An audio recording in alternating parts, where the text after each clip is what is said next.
Hello, everyone. Welcome to this week's episode of Jab, Cross, Hook, FanSided Fight Show. Myself, Iain MacMillan, Reed Wallach, and Amy Kaplan back for another week to break down this week's card, UFC 272, big pay-per-view with Jorge Masvidal against Colby Covington in the main event. First things first, we do got to recap last week. Applause to Amy, getting your first win in the draft. Well done. Put the crown on. Reed's win streak finally comes to an end. I mean, it was only 2 shows, so it wasn't that big. But this has now put pressure on me because now I'm the only one of the 3 of us that does not have a draft win. So I need to end that streak as soon as possible. I'm feeling confident this week. Just to recap how our drafts went last week, and if you are new to the show, what we do in the second half of the show is we have a snake draft, and we draft bets for this weekend's UFC card. Whoever ends up with the best draft at the end of the fight card wins. We all were profitable last week, so that's the first for the show as well. Congratulations to all of us. I did finish last place, though. If I did my math right, I went 2-1 plus 0.87 units. Reed, second place, 2-1 plus 0.89 units. And then Amy, first place, 2-1 plus 1.05 units, if I did my math right. And I think I did. It did kind of come down to that co-main event, Wellington Turman against Misha Cirkunov. I was on Cirkunov. Amy, you were on Turman. Your guy won, and that kind of won you the draft there, even though you were on Bobby Green in the main event. So, congratulations. Do you have a victory speech for us? Do you have anything you'd like to say now that you have your first one? Prepared anything? I'd like to thank the people. No, actually, I really should thank Wellington Turman because that's really, like you said, that was the one that got me the win. And I mean, what a win that was! Holy moly! So well, you were all over that. That was like your number one kind of draft pick there. You gave the great insight on Cirkunov maybe not being fit for this fight, and Turman. I mean, it was a crazy fight, but Turman really showed up for you. So you kind of visualized it. You talked it into existence. I manifested something. Yeah. People talk about that all the time, and I've never been able to do it, but I think I just did it. Joining us later on the show, and he is going to be joining us for the draft as well as UFC fighter Erick Gonzalez. So he'll be joining us shortly. First show since the first one that we had a fighter join us for the draft. So there'll be 4 of us drafting. That lowers my chances a little bit, makes me nervous, especially because the last UFC fighter that did a draft with us went 3-0. So we'll see what happens this week.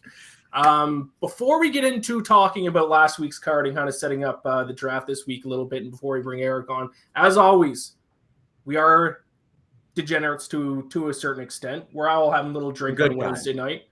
What are you guys drinking? Reed, I'm going to start with you. What are you drinking? So this was kind of like a nostalgic play, I guess, because it is a baseball one, but I also don't like IPAs. But Iain, it's your Bronx Brewery, nice. A heavy hitter in honor of baseball, a hazy triple IPA. Not really an IPA guy, but a triple IPA. That's got to be a little strong. What's the percentage on that? I can find it. I can find it somewhere. It's upside down. Curtis Calhoun chimes in the chat, says, "Cheers, having a cold one too." Yes. Yes. A little drink. Join the fun. This is honestly pretty good, Iain. I might be in. I might be in on the IPA. Maybe I got to open my beer palate up a little bit. I think you do. Like I mentioned, I think on previous shows, I'm a bit of a beer snob. I'll introduce you to some good beers, Reed. Amy, what are you drinking? So I have a theme going. As you can see, I've got Jorge right here. This is weird to do. Reverse. Yeah, it's always backward on the stream. Yeah, Jorge's doll here. And I have got his mezcal. I don't know if I'm saying this right. Recuerdo mezcal here. And I made myself a drink. Now, they send me recipes every now and again, the company. And I went into my archives and I pulled up this. Basically, this is like a smoothie with alcohol in it. It's delicious. I'm going to post the recipe later on Instagram and Twitter. It's really good, and I imagine I will be effed up by the end of this. It's great for you guys because my picks will be all over the place. So, cheers to Jorge and Recuerdo. What's in it, though? So it's mixed berries and orange juice, and then this mezcal, so I'm not a really big, alcohol person, so I'm not 100% sure to explain what mezcal is, but it's not tequila. That I can tell you, because a lot of people think it's tequila. But it's made from the agave plant, I believe. Yeah, agave plant. But it's so cute. I like clear liquor. I like that. Interesting. I don't know if I've ever had mezcal before. Yeah, you've got to try it. It's good. I'm sure it's delicious. Shout out Jorge Masvidal, who we will be talking about later on in the show as well. I am trying to lose a little bit of weight. So I'm a beer guy. I'm trying to stay off the beers. It's hard to lose weight when you're having like 3-4 beer every night. So I'm off the beer for the first time in the show, and maybe this is going to kind of give me some momentum. So I'm just having a little alcohol drink here, gin and a little bit of soda water. So I thought you had ice water. Yeah. All right, I am drinking alcohol. It's gin and a little flavored soda water. So maybe it'll change my momentum up. But I haven't I'm not like a liquor drinker. I'm a beer guy. So this might just end up with me in a ditch somewhere at 2 a.m. tonight. But hopefully not. Maybe it'll help with my picks. We'll see. Reactions from this past weekend's UFC Vegas 49 card. Amy, you were there. What are your kind of initial thoughts? I mean, the card, I think in general turned out like a lot better than I had anticipated. I think I said that last week too.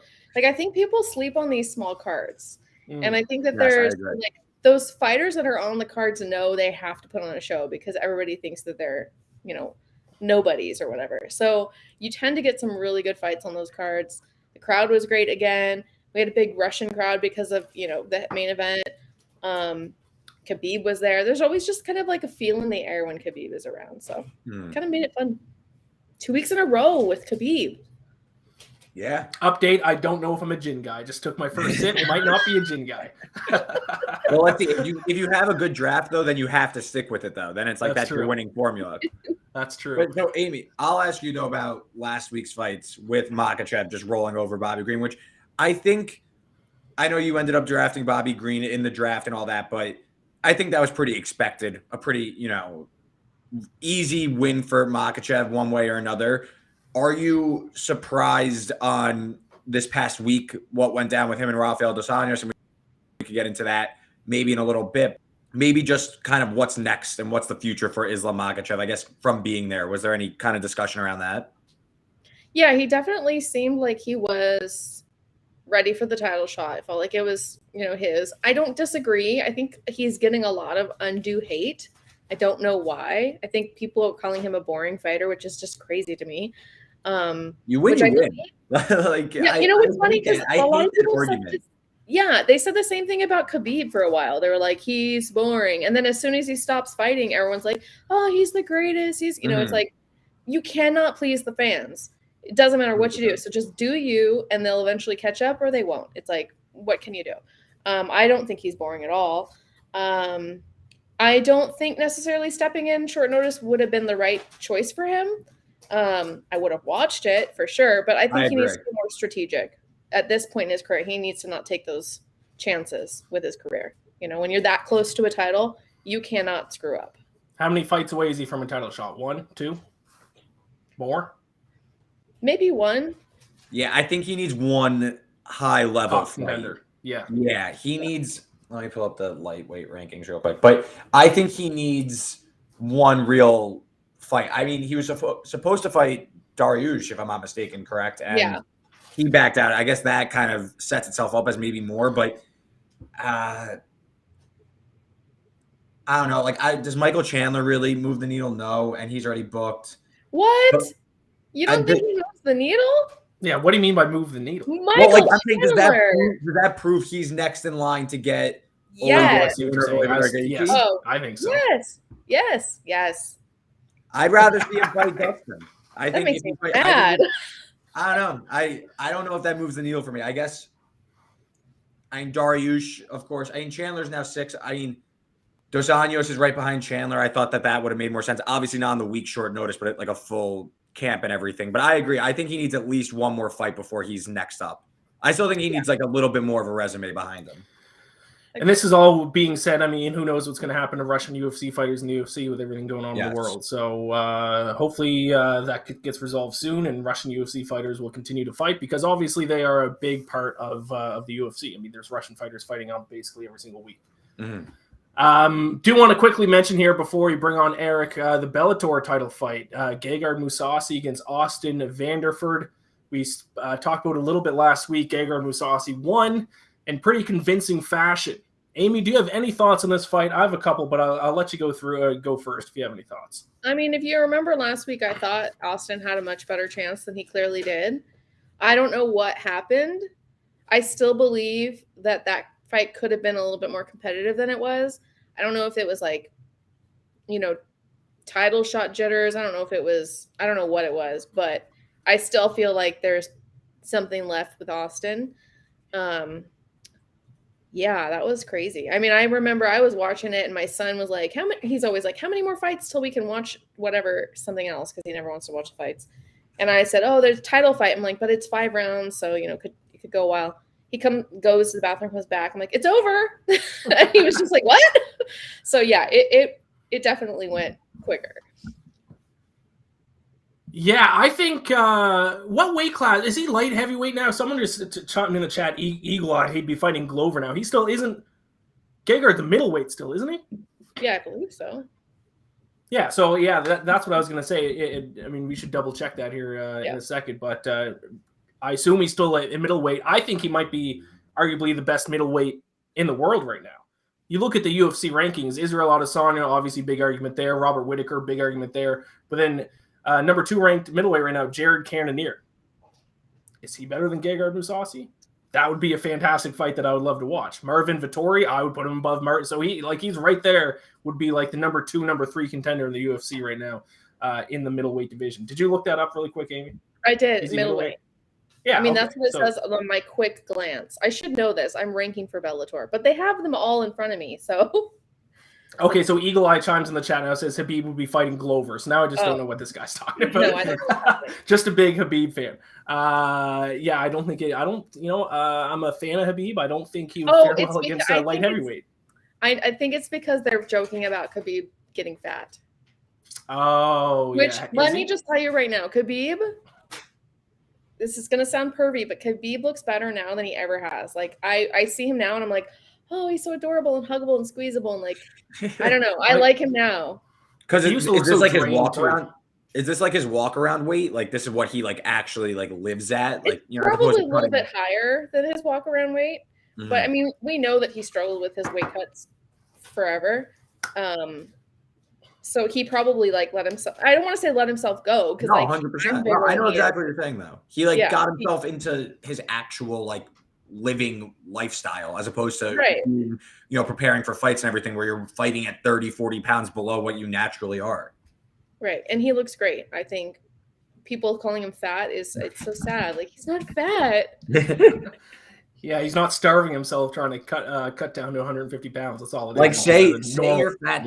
Call could be fat to his face. Like that's what really happens. Yeah, I'll pass on that. Tim Urban chimes in the chat, says, where's my boy Eric, future champ? Well, let's bring him in without further ado. UFC lightweight fighter, special guest on the show, Erick Gonzalez. Eric, hey, great guys. How you doing? He's got a good setup going. Yeah. I have my own PCs because I game it. I use a stream, so I have to have a whole setup for it. I just got a new PC myself. I think I'm going to start streaming. I used to a little bit, but I might dip my toe back into those waters. Eric, you were supposed to fight this weekend. You had to pull out due to an injury. Unfortunately, you're supposed to take on Devontae Smith. Are you still going to be watching this card, or is it going to be kind of hard for you to watch after all the preparation you went through, and now, unfortunately, you aren't going to be able to compete? I'm definitely still going to watch, man. That's not going to take away from me watching. I always watch every fight card for the most part if I don't have anything going on. So, yeah, I'll be watching. I'll be watching close. Who knows, man? I'll probably try to take a fight by the end of April, see what happens. I had to get 3 stitches at the bottom of my foot, so that's the reason for me being out of this fight, unfortunately. It was kind of like a freak accident, which was kind of funny the way it happened afterwards. I was really pissed at first because it was like the fight was so close, and I really wanted the fight. But yeah, and I'll be close. I'll be watching all the fights. It'll be exciting. I love Fight Night, man. Can you tell us exactly? I already know what happened, but I'm not sure if you're willing to give the details. Oh, no, absolutely. I was actually training with one of my teammates, and he didn't have a mouthpiece in, and we were doing our sparring rounds. So when I went for an up kick, my pinky toe's like right here, right?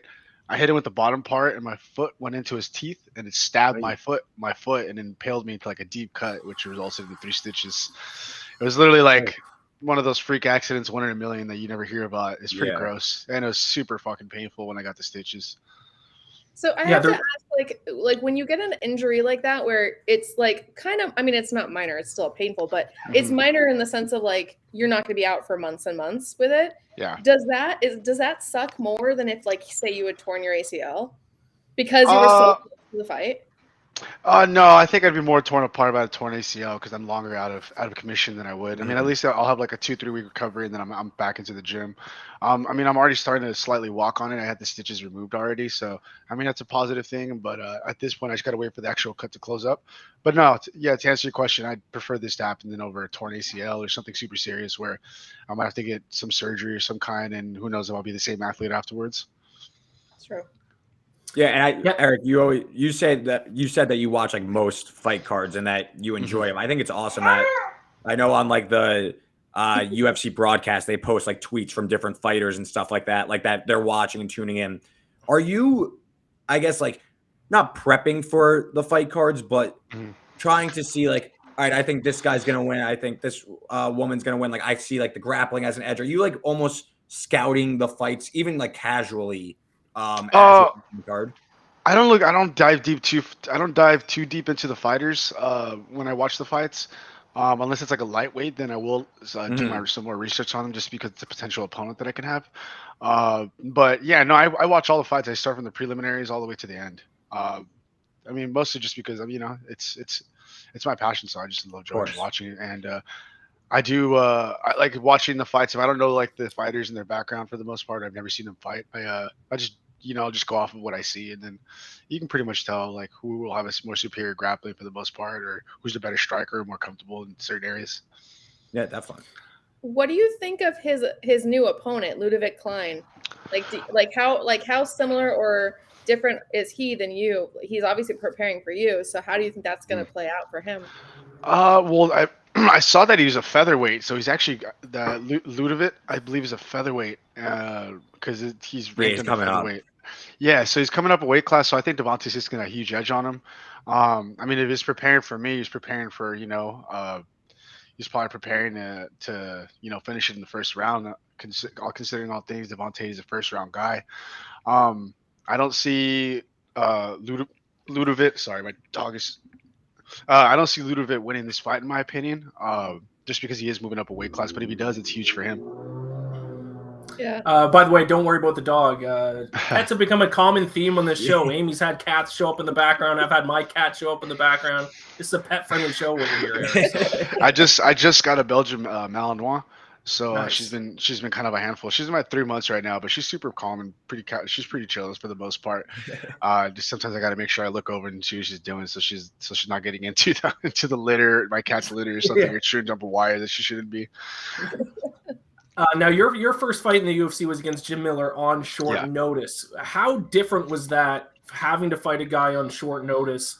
Would you ever consider doing it again? Hell yeah. I'll always consider that. If anyone has kept up with my career, in Combate, I fought month-to-month fights. I fought 3 fights in one night in Peru, where I made it to the finals, and I made it to the last fight. So to me, man, short notice fights I'm always up for it. Considering how the whole thing with Jim Miller's, I came off an injury with a fractured toe. So I was actually just getting back to the gym when they called me, but I was not going to pass up a UFC chance opportunity. So, I mean, yeah, I would definitely always take a fight. And then now I'm actually more walking around and lower weights because of, considering that I'm in the UFC and I have to be ready for it at all times. Yeah, I would imagine after fighting 3 times in one night, fighting on like 7 days notice, it seems like a breeze after that, eh? Yeah, I think after just having one fight as opposed to 3 is a lot easier. No doubt about that. Now, correct me if I'm wrong, but didn't at one of your fights, the judges gave the decision to somebody else, and it was clearly your win? Oh, and everyone started throwing beer and stuff. I remember this correct. I remember this because it was soured with beer. I believe that's when I fought Danny Ramirez, and we fought twice. So the first time I lost to a decision, and I literally chased him down in the 3rd round. I dropped him, and then I was literally the one just pressing forward and just really giving it to him. And somehow I think what it was is the judges, we both had white shorts, and we had a similar haircut. and we both had tattoos around the same area. So I really think the judges just got us confused because we were both Hispanic and we're both brown, Latino. And I could see why, even like when I rewatched the tape, I was like, okay, I could see why a judge could get, give a round to somebody else thinking it was them or that. But I mean, yeah, that was super unfortunate result. But there was beer that got thrown at me. It's not the first time that's happened too. It happened in Mexico when I fought in Guadalajara. I had to get escorted several fights out in down south from the promotion just because people were pretty hating on taking out their hometown guy.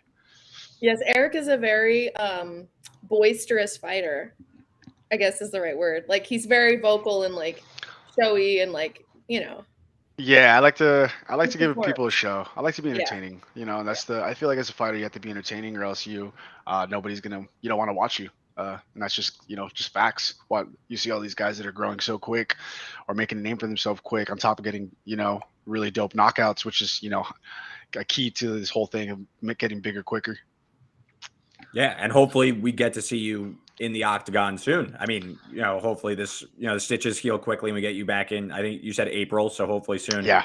But we're talking short notice, and obviously I think outside of the main event, everyone's talking about Moicano coming in on a week notice, fought the last UFC pay-per-view, and now he's taking on Dos Anjos, also in your weight class. What do you think about all of that? Obviously, COVID notwithstanding, and why Fiziev had to come out of the fight, but what do you think about someone taking it that week?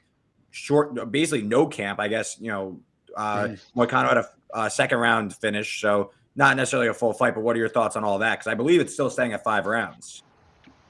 You're talking about the RDA fight? Yeah. Sorry. Okay. Yeah, that's that's co-main, so I don't think yeah. that'll be fine. Yeah. Yeah. I think it's risky, but I mean, if you take out RDA, man, that's a big step for you as a fighter. So I think that it's not smart any to take any like kind of short notice fight for the most part, but if he's already in fight camp, if he was already training, then I don't see any problem with it. It's kind of hard to prepare for RDA because he's so good everywhere you take it. Whether you want to strike with him, he's gotten a lot better with his striking, and especially on the ground, man, he's insanely good. So it's dope that someone stepped up to it, in my opinion. All the power, more power to him. Now we're going to transition to kind of the main portion of the show here, the bet draft. Eric, have you bet on any UFC fights in the past? Do you have any experience doing that? I have not actually. I bet like with my friends. We watch the fights together. Other than that, I don't really take any bets like as far as like Vegas odds or anything like that. But it's something I would want to do. I just haven't got into it yet. Well, you have big shoes to fill because you're the second UFC fighter that's going to participate in the draft here. Jeff Molina was in the first episode and he went 3-0. So okay, no pressure. There you go. No pressure. He talked a big game and backed it up with a 3-0 record. It was very impressive. Okay. I have some big shoes to fill. Yeah. Yeah, he crushed us. But yeah, if you're not aware, can I interrupt? I'm going to interrupt. No, sorry, go ahead. Can I talk about the girls? Yes, go ahead. Yes. Okay. So normally I do this after the draft because I don't want to give you guys any insight, but I didn't want to wait because I'm so excited. So there's 2 girls on this card fighting, and I butcher both of their names. Marina Morose and Maria Agapova. That was good. Sounds right to me. That was strong. Maybe. They really hate each other. Like really, really, really hate each other. So the backstory is that Morose went on a Russian interview site and told this story about, I'm pulling that up, some keywords up here. She called Agapova a junkie in terms of drugs. She said that she threatened people at the gym and that she wanted to stab them. She said that she stalked a pregnant woman and wanted to stab her. She said that she crashed her car in a drugged out state and that she was kicked out of 2 gyms. So those are some crazy words. So they don't like each other. Is that what you're saying? Yeah, they don't like each other. Yeah. And I spoke to Agapova after her last fight and asked her kind of like, can you respond to this? And I've got that video of what her response is. I want you guys to watch. You mentioned somebody, you called someone out in the octagon, and I'm curious if you said she was talking some trash. I was wondering if you could kind of elaborate why her exactly. Yeah, she just jealous. First she jealous, second she sneaky, and she trying to destroy my career. I lost sponsorship because her interview and got to really big trouble situation. And I would like to punish this bitch because she trying to destroy my career. I want to smash her. Is this someone that you knew personally? Were you training together? Or? Yeah, we was training together. We was teammates. And after I left, like, she started lying and talking shit about me. And I lost a lot of sponsorship. Like, I lost fans. Like, that was not nice. That was super sneaky because I left not because I was drug addict and like treating someone with a knife. I left because I just have argued with some guy. And I left, like she just talk shit about me, she liar. And I just get pissed off. And she also cheat my manager on money. My manager, Alex, he's super good person. He's super nice, and she cheat my manager on money. She fuck him up. And she's not really good person. I would like to beat her ass and smash her face. Do you? Why do you think she's saying these things about you? Was there something between you guys, or was she trying to just get a fight, or what do you think the motivation is? I think she just trying to put me down because I left. I have trouble with my healthy, and she just used it like my weakness to put me down, to destroy my career. And this is super sneaky and not nice. Like now I'm good, and I call her on fight. So. If you want to talk shit, so be ready to answer for your words. I'm scared. Yeah, that. I'm so excited for this fight. That's going to be a bloodbath right there. I have a feeling. Yeah, I don't think she's going to try to submit her. I think she's going to legitimately try to beat the shit out of her. Yeah, she's going to smash her face. That's like the theme of this whole pay-per-view is like personal beefs, like legitimate hatred for one another. You know, obviously the main event, which we haven't even discussed yet. Yeah, but we'll get to that, I imagine, when we get to the draft. Mm-hmm. Yeah, I just thought I wanted to share that with you guys because I think people are sleeping on that fight for sure. Nobody really knows about it unless you're like really, really deep into it. I think it's crazy. All right, so it's going to be interesting if anyone's going to pick anyone in that draft. Maybe we'll end up having a head-to-head. But speaking of the draft, let's get into it. Just to recap for anyone who's watching who hasn't watched the previous episode, and for yourself, Eric, as well.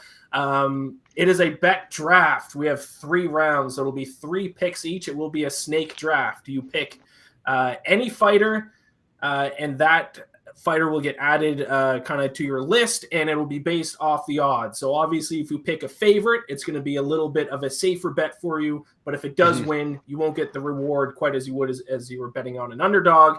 It'll be 3 rounds. Eric, you are our guest, so you are going to go first. And then Amy, you're going to, because you won last week, you get to announce the order after that. We'll get to that in a second. But it starts at snake. So Eric, you go first. Us 3. Whoever goes last will then have the first pick of the second round. Back down. And then up one more time for the 3rd round. The first round is prelims only. So first round prelim fights only, and then you can pick main card fights in the 2nd and the 3rd round. Did I leave anything out? I think that's it. I think you got the gist of it. Reed, you're what? 2-0 or 1-0? 2-0, 1-0. What do you mean? In drafts, how many have you won? Sure, I guess I've won 2. I've won 2. So you've won 2. Amy, you've won 1. Jeff Molina won 1. I still win this. But I want to point out, Jeff Molina, if I remember correctly, picked all favorites. I, on the other hand, picked all underdogs. So therefore, I believe I still am better than Jeff Molina. He did go 3-0 though. You went 2-1. To be fair. Okay, fine, but. But yeah, Amy, you do get to pick the order here. So Eric's gonna go first. Where are you going after that? Okay, then I'm going Reed. No, sorry. No, then I'm going Iain. Oh. Okay. Then I'm going Reed. Then I'm going Reed. Then I'm going last. You want last? You're giving yourself last. Because I want to go first for the main card. That's my interesting strategy. I like that. That's good strategy there. All right, Eric, any questions? No, that was pretty self-explanatory. You guys cleared it all up. Perfect. So with the first overall pick, you are on the clock. For the prelims, I'm gonna pick. I could pick any fighter, right? From the prelims, you said. Yep. Any fight. All right, I'm gonna do Jalen Turner winning over Jamie Malarkey. That was on my. Your dog loves the pick too. I knew you were going to pick Jalen. I should have known. I actually got to spar with him over during this camp, and the guy's a fucking beast, man. He's definitely a hard guy to figure out. So it's gonna be a fun watch. So Jalen Turner off the board, plus 130 underdog to Jamie Malarkey. And I believe that is the prelim finale, correct? Yes, the featured. Yeah, right? Yes. All right. That was on my board as well. Good pick. I like the pick. I think I'm up. I think I've gone last every single other draft, so I'm a little bit out of sorts here, getting to pick second. All right, I'm gonna go the guy who was supposed to be your opponent. I'm gonna go Devontae Smith. Your dog loves that pick as well. Yeah, I'm gonna mute. Go ahead, guys. Sorry. No, it's all right. I'm gonna go Devontae Smith minus 170 here. I think this fight is. I think both guys are gonna stay on their feet. I think it's gonna be two strikers. Smith has more favorable numbers if you look at statistics, basically all across the board. 5.1 significant strikes per minute compared to Klein at 3.35. Also better grappling numbers, 54%. This is a significant strike defense. He has 54%. That's 9% better than Klein's defense. Significant strike defense at 45%. And then on the grappling standpoint, better numbers as well. 100% takedown accuracy. Devontae Smith does. To be fair, he's only attempted one in his UFC career, so he's 1 for 1 with takedown attempts. And a takedown defense of 80%. Klein has his takedown accuracy rate of 44% and takedown defense of 50%. So I just threw a lot of numbers out there, but I like Devontae Smith in this matchup. He's minus 170, so he's a little bit of a chalky favorite. But I just want to get a win on the board. First pick in the prelims. Eric, if you were fighting him, I would not be making this pick. I want to make that clear. But I will take Devontae Smith minus 170. I've got a funny Devontae Smith story. I'll make it really quick. I was in Florida and I had like a 2-hour layover or something. We were driving from somewhere in Florida and he was training there and I wanted to do an interview. So I was like, hey, let's do this interview. Let's meet at a Starbucks. He's like, okay, cool. Send me the address. I just picked a nearby Starbucks because I didn't know the area. I pull up. It's a Starbucks in a hospital. Oh. So we did the interview in the waiting room of a hospital. Nice. That's funny. Which was the first for me. Also, by the way, not to state the obvious, but this is not Philadelphia Eagles wide receiver Devontae Smith. Different Devontae Smith. He does not double as that would be impressive, but no.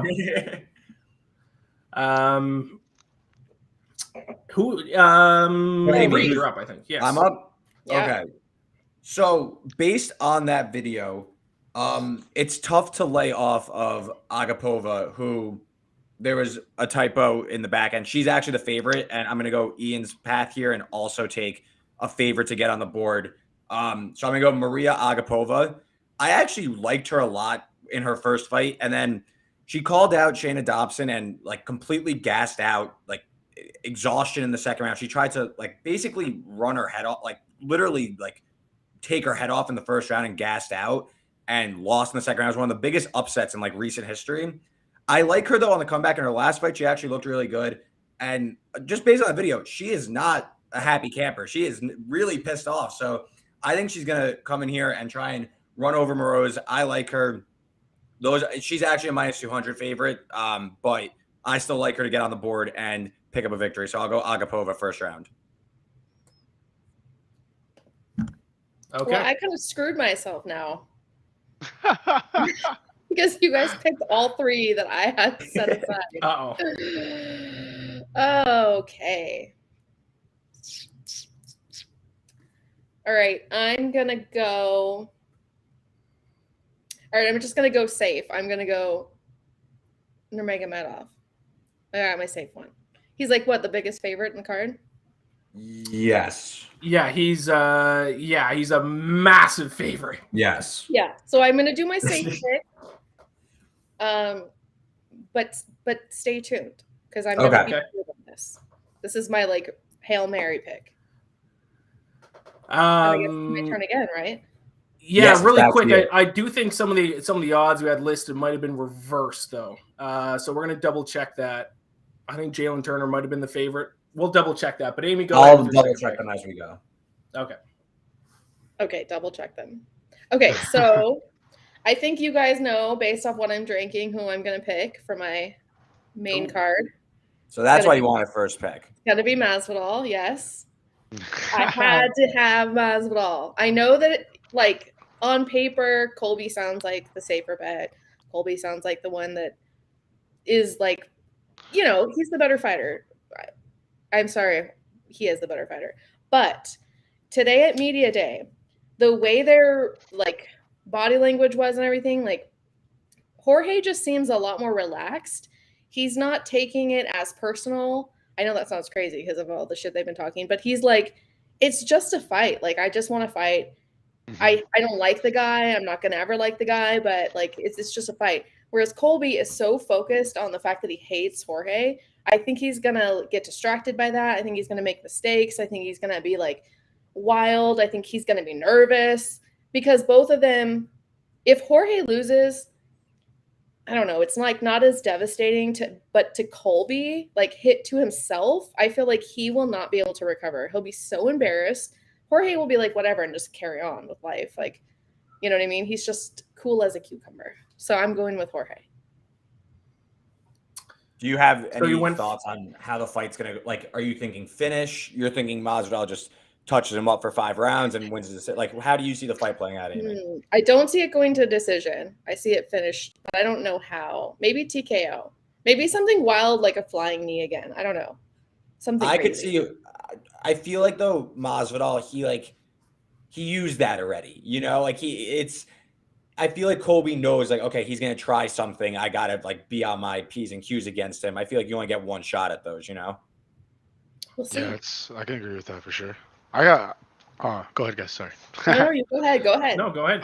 So like during the drafts and stuff, are you guys like allowed to say who you're choosing to, or is it like that take away from your pick? You could go the other way if you like someone. Oh, okay. Yeah, I mean, I'm just when curious. it comes to the main event, yeah, I think we can just kind of discuss it. Gotcha. Yeah, I have Masvidal definitely winning that fight, in my opinion. I think Colby's going to be a big problem, though. I actually see it going to a decision as my guess, just because I mean, Colby's got a gas tank, and then Masvidal is okay. That's enough. Sorry, and you know, Colby's got a great gas tank, in my opinion. I mean, we saw what he did with Usman. Yeah. You know, he took the 5 rounds, and we still had more to go. But I think that I just don't see it going. I just don't see a finish happen. I really just see a decision possibly happening because they're both dogs, man. I think they're both equally matched in my opinion. I don't think one is better than the other. Well, that makes me feel better about my pick. I don't think anyone's going to be taking Colby at this point just because he's such a big favorite. If he does, then I guess we can kind of touch on him again. I'm not taking Colby just because he's this big of a favorite, but I think he's going to win this fight easily. I just think stylistically his wrestling is just going to be too much for Masvidal. I mean, I'll be cheering for Masvidal. My heart wants Masvidal to win, but I don't know if I'll be able to put my money behind him. You know, I don't like too today that Colby called John Morgan flabby, but like it's so mean. It's so mean. And I like John, and I think John's really respectful. And like, I don't know, like when Sean Strickland was kind of like joking around with us about like being friends, like he was doing it in like a nicer way. Like I don't know how to explain it, but it just felt very like, I don't know. I just didn't like it, so I can't pick him. I pick with my heart. I think I'm with Ian on this one, though. I just think Covington kind of has Masvidal covered. I just feel the wrestling is a little too much. I think that these guys really hate each other, but again, we've seen, to me, Covington is, if it wasn't for Kamaru Usman, Covington would be the best welterweight in the world. So and we've seen Masvidal just get ruined by Usman. So I just think Covington's a little bit closer to Usman than he is to Masvidal, if that makes sense. That's my kind of logic. That being said, minus 300 or so, that's way too high for me. Because like to me, I see Covington winning a decision. I don't see him knocking out Masvidal. So Yeah, I don't see that either. If this is gonna be, you go, Ian. No, go ahead. Yeah, I think I'd rather look at like a prop, like Covington to win by decision. I think that's where most of like the percentage of his win is gonna come. This is like a crazy line in my opinion. I think they are much closer. I just think Covington is better. Like he should be the favorite. A lot of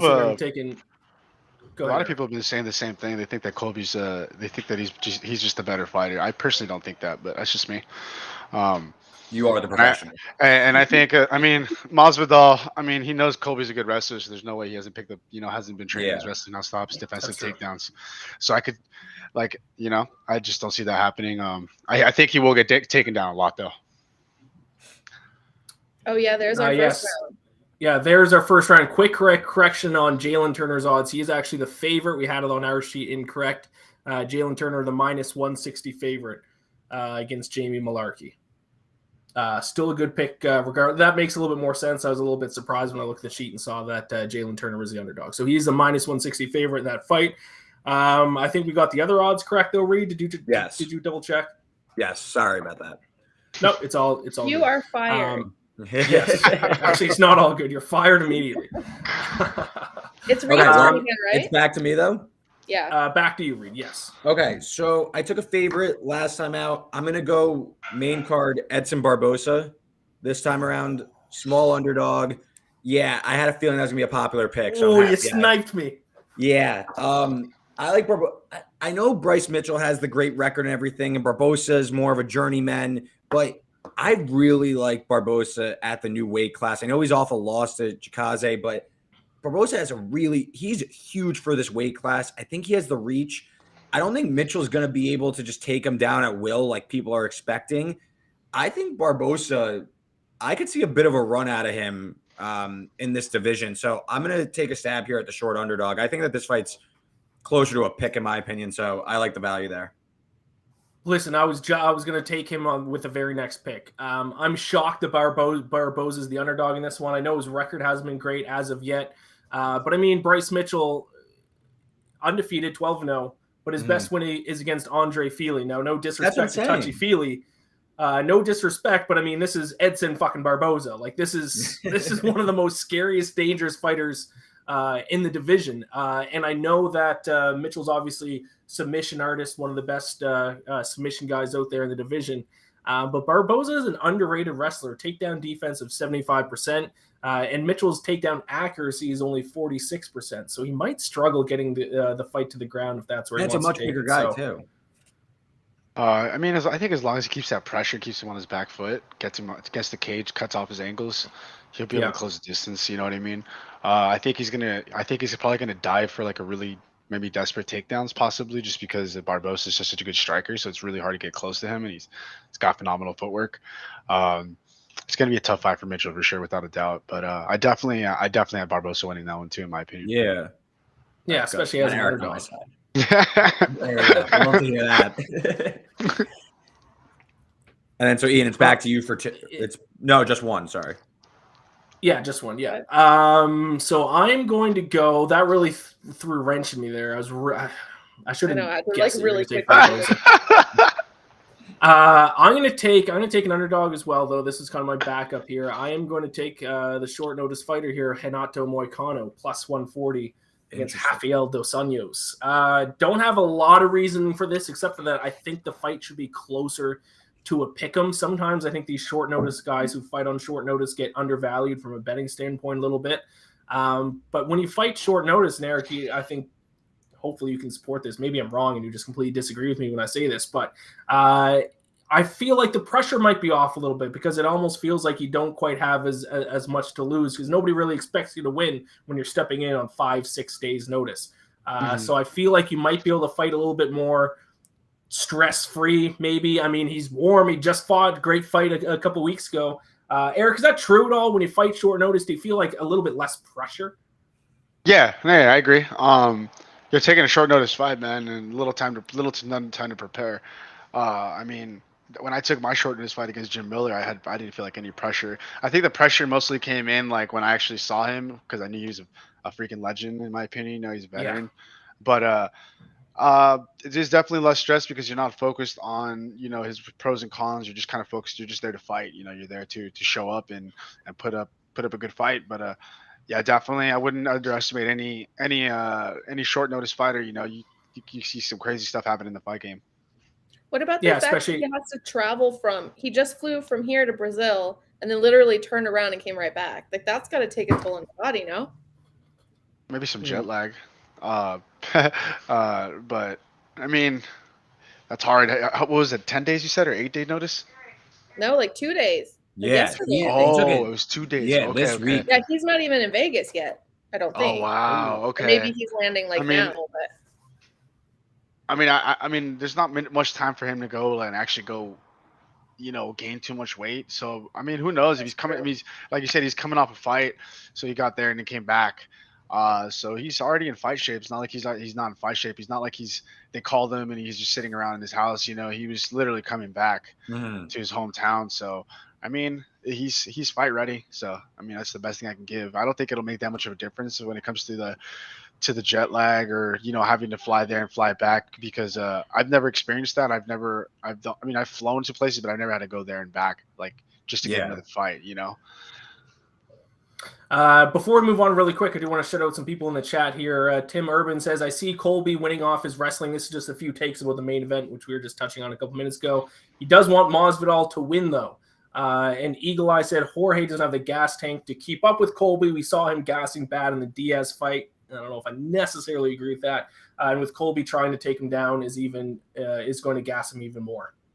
We'll see. But now, Eric, you have 2 picks here. The last pick in the second round, then because it's snake draft, you'll be taking your final pick right afterwards. So hit us with your first one. And you can take people on the prelims if you want. You could now the whole card is open. The whole card is open now. So prelims or main event. Anyone who hasn't already been selected. Let me see. For the main, I'll choose one for the main card for now. I'm honestly gonna go with Greg Hardy on this one. To be honest, I know he's coming off a loss, if I'm not mistaken. So yeah, he's coming off a loss with Ty, and I think that he's probably gonna make some adjustments for this camp. I'm not too sure. Like I haven't dug deep into him, but I know he's in the underdog for this one, if I'm not mistaken, right? Yes. Yes. Yeah, he's underdog. Yes, he is a plus 170 underdog in this one. Yeah, I think that coming off that hard loss, he's going to be more motivated to fight. Hopefully, differently and then more technical instead of trying to throw some bombs. And I see it finishing with a knockout, to be honest. Yeah, I mean, hey, at the end of the day, Greg Hardy's an athlete, former NFL player. These kind of more athletic guys, you usually see them, and we have seen them in his career as well, usually looks better each time that he's in the octagon. So big of an underdog. Speaking of him being an athlete, today at Media Day, he said that he believes he is the best athlete on the planet. If not number 1, then he's number 2. Who's number 1? Did he say who number 1 would be? Yeah. He said he doesn't know. Somebody asked him, he's like, doesn't I don't know. TBD on who is better than him, but there might be one. I don't know. Some just unknown person in the middle of nowhere might be the better. Yeah, I haven't met him yet. Yeah. So right before you give your last pick there, Eric, let's recap round 2. So all underdogs in that round. All underdog round. Amy, Jorge Masvidal, Reed, Edson Barboza, myself, Renato Moicano, and Eric took Greg Hardy. Yeah, all the under, and we went all favorites first round. So yeah, interesting turn of events there. So Eric, final round, first pick of the final round, your final pick of the draft. Who do you got? Let me see. There's a lot of people that I didn't know on this card that are, yeah, personally. A lot of fight. They jam pack the fights for sure. They try to get as many on as possible. So I'm gonna just go with another main card pick, just because I'm not too familiar with all these other fighters. Once I see them this weekend, it'll be a lot. I'll be looking more into them. I'm gonna go with Kevin Holland against Alex. Okay. Just due to the fact that it's a safe pick, and I just think that he's just going to be overall better, and I think he's going to end up finishing with the striking. And considering that Kevin Holland obviously has been putting in work on his wrestling, if he hits the ground, I think he'll be more than prepared this time around. He's all about making entertaining fights, and and improving himself as an athlete. So I definitely think that Kevin Holland is just going to definitely win that fight easily. Yeah, it's hard coming for me to down in disagree. weight, right? I believe so. 170. Yeah. Yeah. Yeah, he is. It's 170. Yeah. Yeah, this feels like it feels like Holland he went up in class, right? Like in terms of like the people he was fighting, and he couldn't handle that type, the Derek Brunsons and stuff, and now he's coming back down to face kind of an Oliveira who might be on his way out, honestly, a little old, on a bit of a skid here. So I totally see Holland. This is kind of like all right, get right. Let's get you some positive momentum going and try and build you back up. So I think the line is right. I think he's, rightfully the big favorite. Yeah, Alex Oliveira's lost 3 straight, 2-6 in his last 8 fights. So this is a Kevin Holland is a minus 300 favorite for a reason. Mm-hmm. But he said today he's coming to bang. Alex Oliveira said that? That's what he said. I don't know if that's smart. I don't know if that's smart against Holland, I think Holland might get to his head too, because Holland's crazy, man. That guy just speaks to you in the middle of a fight and just really gets in your head, I mean, it's actually really that's why I love watching him, but I just don't see Alex winning that fight at all. If he does, man, I will be shook. I think we all will. Tim Urban in the chat also agrees with the pick, and he says Kev's been working on his wrestling as well, and he says love Kev. So Tim in the chat's with you. So that wraps up your draft. It's back up to me now. I'm not used to picking second. It is my pick now, right? All right. Yeah. Yes. Back to you. So I was going to go the opposite way on this fight, but Reed typing in the odds the wrong way and me not double checking, to be fair. Now the odds are reversed, and then now I'm on the other fighter. So I'm going to go with the underdog in the women's fight that we talked about earlier. I'm going to go with Marina Morose. Wow. So the fight we were hyping up before, we got two-way action. We got a little head-to-head. Yeah. Okay. I was going to bet against her because I thought she was the big favorite, but she's the underdog. And one of the reasons why I was going to bet on the underdog, no matter who it was that I think this fight should be a lot closer to Pick'em. Marina Morose landed 139 significant strikes in her last fight. She's significantly increased her output. She's not the most accurate striker in the world. Striking accuracy only 31%. But if this fight stays standing, and I think it will, I think it's kind of one of those power against volume fighters. I'll go with a volume fighter that's a big underdog. So she is, like I said earlier, I think we had the odds in our sheet flipped on this one. Right now at WinBet, she is the plus 155 underdog right now at WinBet. So I will take Marina Morose. I'm going against her, Reed. Okay. Also, to be fair, she's Ukrainian. She's got to be fighting with some motivation this week. Absolutely. It's true. You can't rule that out nowadays. No, definitely. That definitely will fire you up more. Has to. So that's my draft completed. Read your final pick. Okay, so you went against me. I'm gonna go against you. I'm gonna go Rafael Dos Anjos. Okay, one of these weekends. This is probably the most underrated lightweight, and Eric, you could speak to. I feel like he kind of isn't in that conversation, but has as much respect as anyone in the division, and is as skilled as, I wouldn't say as anyone in the division, but he's right there. He's an elite in the lightweight division. I think Moicano, admirable that he's coming in here on short notice and all, but I think Dos Anjos, this is just another victory for him as he tries to make one last run at the belt. So minus 165. Moicano has some submission upside, but I don't see it. I think Dos Anjos has him covered. I think that this is a little short for him, to be honest. Yeah, I can agree, man. I definitely agree with everything you just said. Yeah. I don't see. I see RDA taking. RDA is very, very overlooked by fighters and people in general, and it's also because he hasn't fought since 2020. It's been 2 years now since he hasn't since he's fought.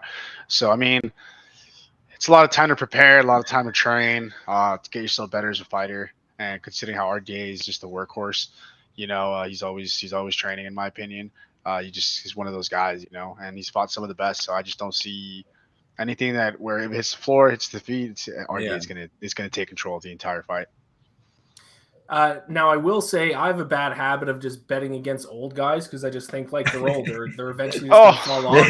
I fell to that victim a couple weeks ago when I picked against Andrei Arlovsky and he won for like the 80th time in his career. He's like 60 years old. He's still winning in the UFC.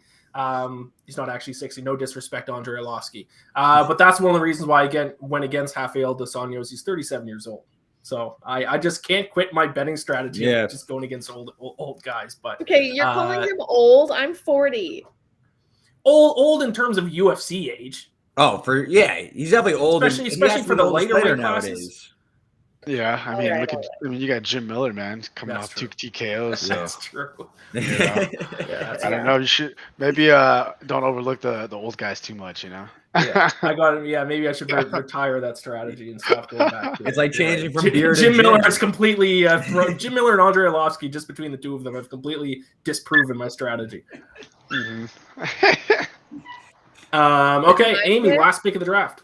Okay, I realize now I don't like the order that I made. I should never do that again. Because now you guys picked everybody.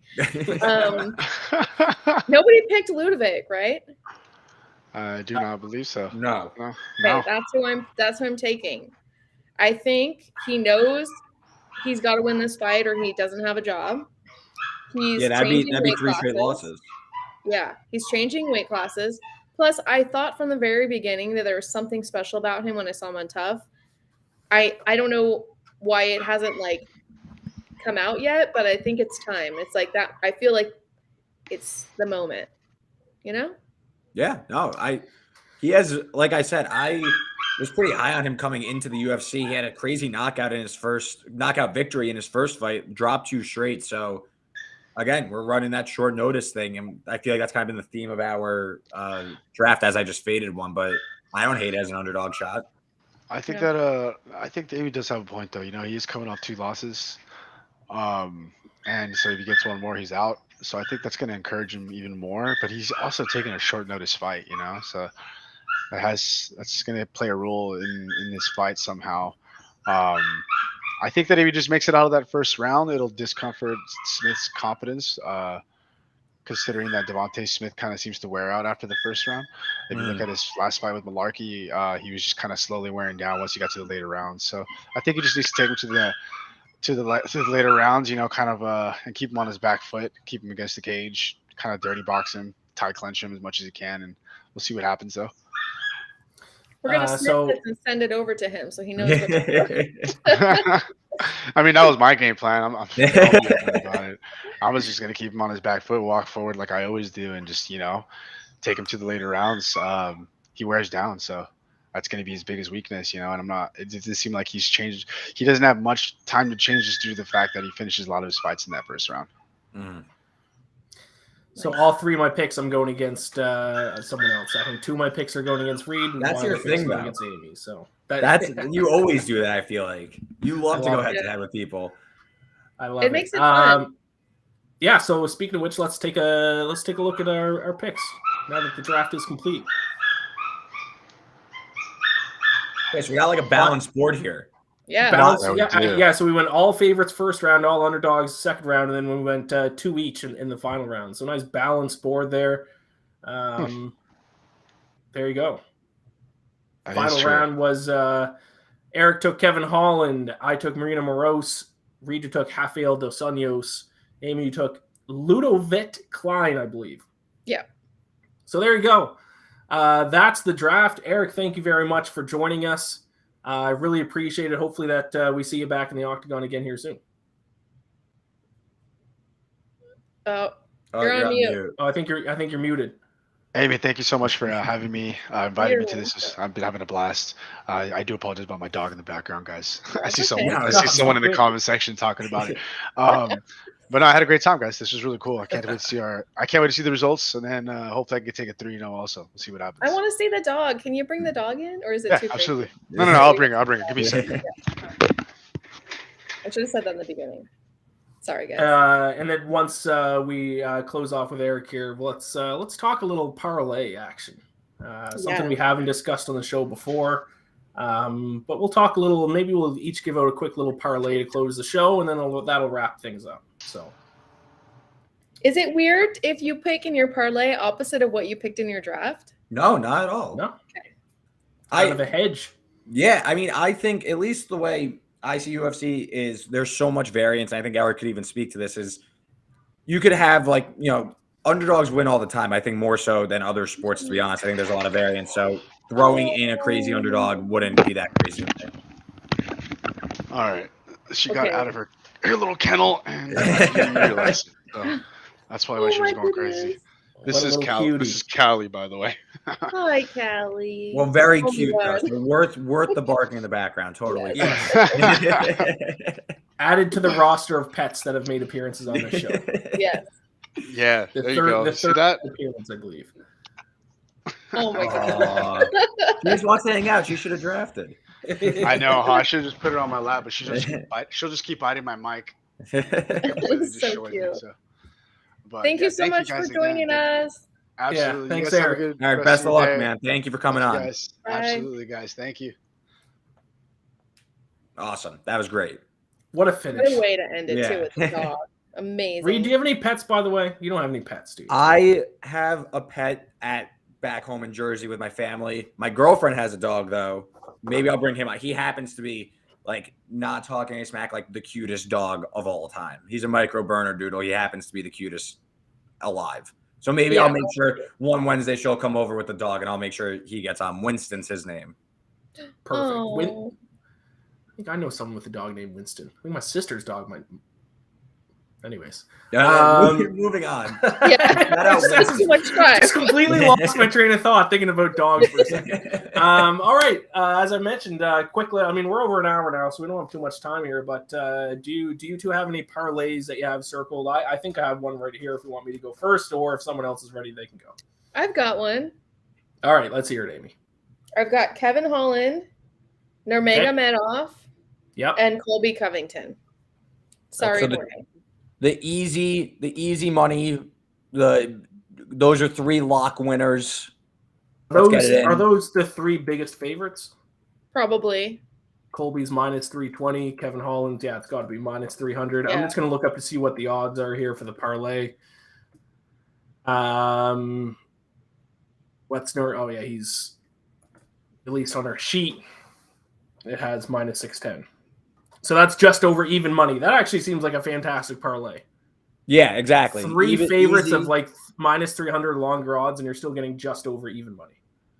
So what do you, okay, as I don't know a lot about betting, if I put $100 down on this parlay, what do I win? $100. I'll tell you exactly Oh. what you'll win. You You said it was close to even money, even- right?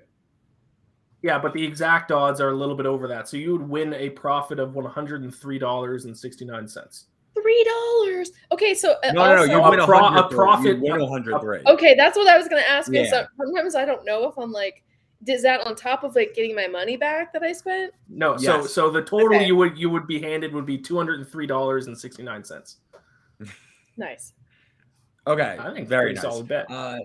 So Oh, I'll nice. go I next. missed that. I'll go 2 underdogs, and I guess I was looking for a third underdog to throw in, but I just couldn't get there with any. And I'm trying to Iain, you may know more from experience, but when you have a number in your head and you're like, it has to be this, or else I'm not going to bet it. Yeah, Like of course. this parlay came out my way. It's 8-1. I'll throw some pizza money on it. It's Barboza. It's Ludovic. Ludovic. Him. Ludovic. Plus Fine. 1.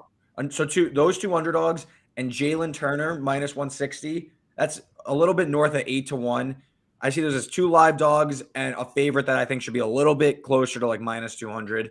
So that was kind of like an easy 3-leg not easy, but 3-leg parlay that I think should be a little bit less than that. I see a little value on that. Do you have what the odds are in front of you?